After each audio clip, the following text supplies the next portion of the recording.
Halo teman-teman investor properti, kembali berjumpa dengan saya Willy Steven di channel Diluit Willy.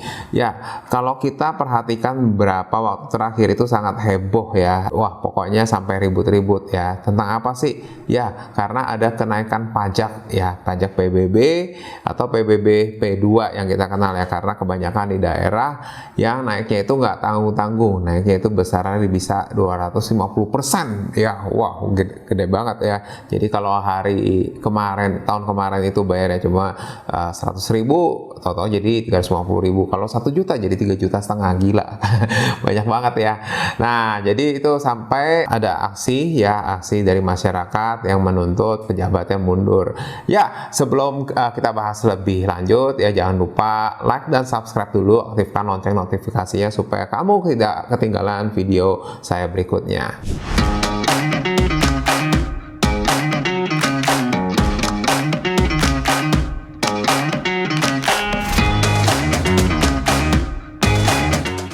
Nah, oke, jadi kalau kita bicara PBB itu apa sih? Sebenarnya PBB itu adalah pajak bumi dan bangunan yang dipungut dari kepemilikan tanah ya. Tanah yaitu besaran luas area yang dimiliki ya bagi setiap orang ya, atau biasa juga badan usaha yang menguasai area tersebut ya, termasuk juga dengan bangunannya. Ya, yang dimaksud dengan bangunan adalah konstruksi ya, atau bentuk apapun lah ya, bangunan apapun yang ada di atas tanahnya, dihitung luas totalnya, yaitu ada pajak yang harus dibayarkan ya.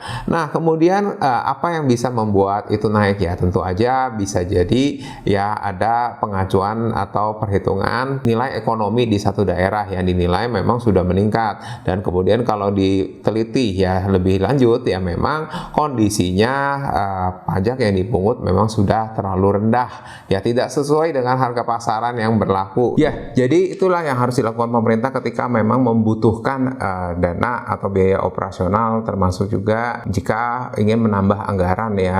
Nah, cara paling mudah memang bagi pemerintah daerah adalah menaikkan pajak PBB ya, karena PBB ini memang kewenangan dari masing-masing pihak daerah. Nah, tapi apa yang terjadi ketika memang kenaikan yang dilakukan, yang dijalankan itu ternyata jauh di atas rata-rata, sangat jauh di atas rata-rata ya, tentunya ini akan menimbulkan reaksi kemarahan dari masyarakat ya, seperti yang sudah kita lihat. Dan kemudian juga tentu dari sisi ekonomi efeknya adalah daya beli akan semakin turun ya.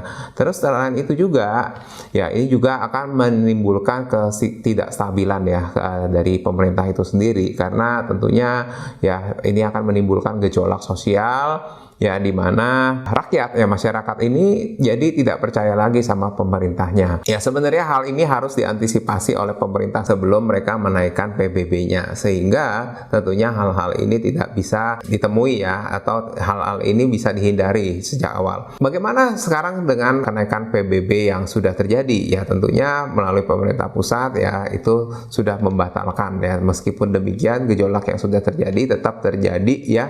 Ya, mungkin sebaiknya harus mencari jalan sosial juga, tentunya bagaimana bisa meningkatkan kesejahteraan masyarakat, supaya tentu masyarakat justru kembali percaya kepada pemerintahnya. Ya, bagaimana pendapat kalian soal kenaikan PBB ini? Ya, tentunya ya kenaikan PBB ini memang dibutuhkan ya, karena setiap pemerintah menjalankan roda pemerintahannya itu pasti membutuhkan biaya yang selalu naik dari waktu ke waktu.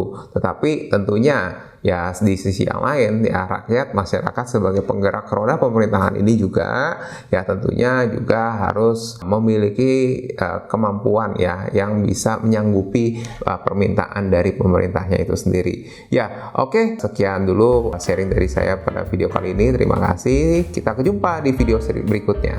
Bye bye.